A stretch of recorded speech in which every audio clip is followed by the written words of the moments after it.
নমস্কার বন্ধু, sport pencil চ্যানেলের আর একটি নতুন ভিডিওতে আপনাদের যথারীতি স্বাগত জানাবো। একই সঙ্গে ইস্টবেঙ্গল সমর্থকদের আমার অনুরোধ থাকবে, আসুন আমরা সবাই মিলে কমেন্ট সেকশনে জয় ইস্টবেঙ্গলের জয় অতি অবশ্যই লিখবো। আমার ভিডিওকে শেয়ার করতে হবে না, লাইক করতে হবে না বন্ধু, শুধু আসুন আমরা আমাদের মা ইস্টবেঙ্গলের জন্য বহু বছর তো আমরা অপেক্ষা করেছি সাফল্যের জন্য। সাফল্য যখন এসেছে, ইস্টবেঙ্গল সমর্থক হিসাবে আপনি আশা করি কমেন্ট সেকশনে একটু সময় খরচা করে জয় ইস্টবেঙ্গল কথাটা অতি অবশ্যই লিখবেন, এই অনুরোধ আমার পক্ষ থেকে আপনাদের কাছে রইল। এবং একই সঙ্গে বলবো, ভিডিওর নিচে থাকা সাবস্ক্রাইবার বাটনটিকে প্রেস করবেন। দেখে নেবেন যে 12,000-এর কাছাকাছি ইস্টবেঙ্গল সমর্থক যখন এই চ্যানেলের পাশে দাঁড়িয়েছেন, সমর্থন জুগিয়েছেন। বন্ধু, কিচ্ছু করতে হবে না, পয়সা কড়ি খরচ করতে হয় না, শুধুমাত্র ইস্টবেঙ্গল ক্লাবের জন্য একটু বাটনটাকে প্রেস করে দিন, হয়ে যান স্পোর্ট পেন্সিল চ্যানেলের একজন বড় ইস্টবেঙ্গল পরিবারের গুরুত্বপূর্ণ সদস্য। গতকাল শেষ হয়েছে ডার্বি ম্যাচ। সে ডার্বি ম্যাচে ইস্টবেঙ্গল ক্লাবের অনেক সীমাবদ্ধতা ছিল। দলটা কিন্তু খুব একটা শক্তিশালী হয়ে মাঠে নামতে পারেনি। মাত্র 4 জন বিদেশি ছিল, সৌভিকের মতো খেলোয়াড় অনুপস্থিত ছিল। তারপরেও রীতিমতো নাস্তানাবুদ করেছে। কালকে ইস্টবেঙ্গল যে জিতে মাঠ ছাড়তে পারেনি, তার পেছনে প্রধান কারণ হচ্ছে বাজে রেফারিং এর শিকার এর আগেও ইস্টবেঙ্গল ক্লাব হয়েছিল। বেঙ্গালুরু সহজে ইস্টবেঙ্গল ক্লাবকে হারিয়ে পয়েন্ট নিয়েছিল, সেখানে হয়েছিল, গতকালও হয়েছে। ছেড়ে দিন বন্ধু, দেখা যাক অল ইন্ডিয়া ফুটবল ফেডারেশন এই বিষয়ে কি ব্যবস্থা নেয়। ইস্টবেঙ্গল কর্তৃপক্ষও চাইছে অভিযোগ জানাতে, কিন্তু অভিযোগ জানালে পরে তার কোনো সুরাহা হয় না, এটা আমরা সবাই জানি। তার থেকে বড় কথা, যদি একটা তথ্য পরিসংখ্যান দিয়ে আপনাদের কাছে তুলে ধরি, এই মুহূর্তে ইন্ডিয়ান সুপার লিগে ইস্টবেঙ্গল ক্লাবের অবস্থান, তাদের কি সুপার 6-এ যাবার আদৌ সম্ভাবনা আছে? দায়িত্ব নিয়ে বলতে পারি বন্ধু, সম্ভাবনা নয়, অনেক জোরালো সম্ভাবনা, সোনালী সম্ভাবনা। এই মুহূর্তে ইস্টবেঙ্গল ক্লাব 11টা ম্যাচ খেলে 12 পয়েন্ট পেয়ে পয়েন্ট তালিকায় রয়েছে 7 নম্বরে। তাদের আগে আছে নর্থ ইস্ট ইউনাইটেড, 1 পয়েন্ট বেশি 12। তারা কিন্তু ইস্টবেঙ্গল ক্লাবের কাছ থেকে 2টো ম্যাচ বেশি খেলে ফেলেছে। যদি না খেলতো তাহলে সুপার 6-এ যাবার সম্ভাবনা।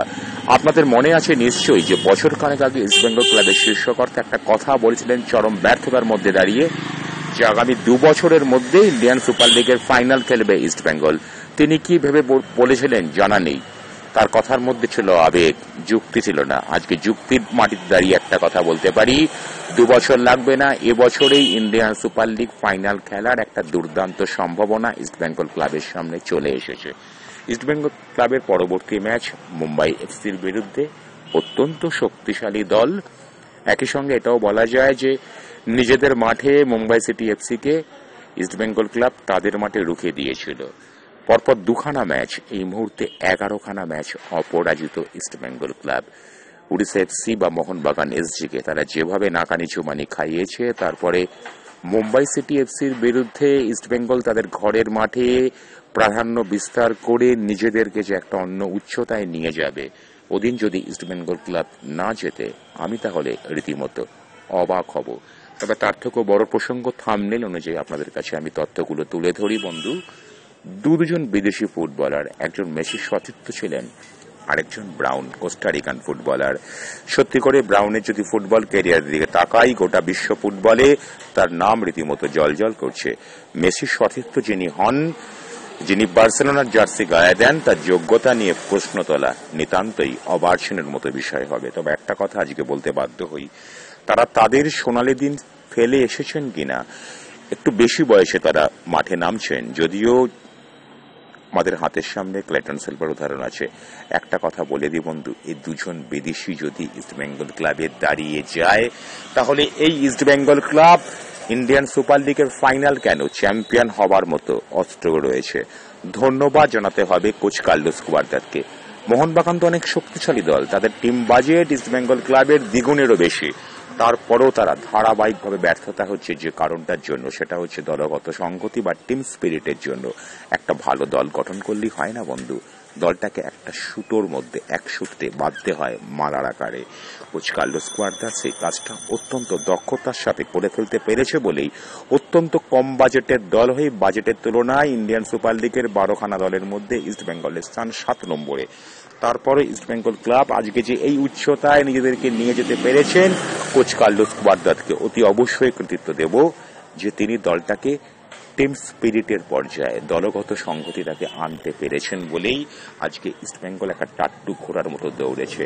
দেখুন বন্ধু, অতীতে কি হয়েছে না হয়েছে সেগুলোকে ভুলে আজকে ইস্টবেঙ্গল ক্লাব যে একটা বড় দল, এটা তো অনেকে ভুলতে বসেছিল।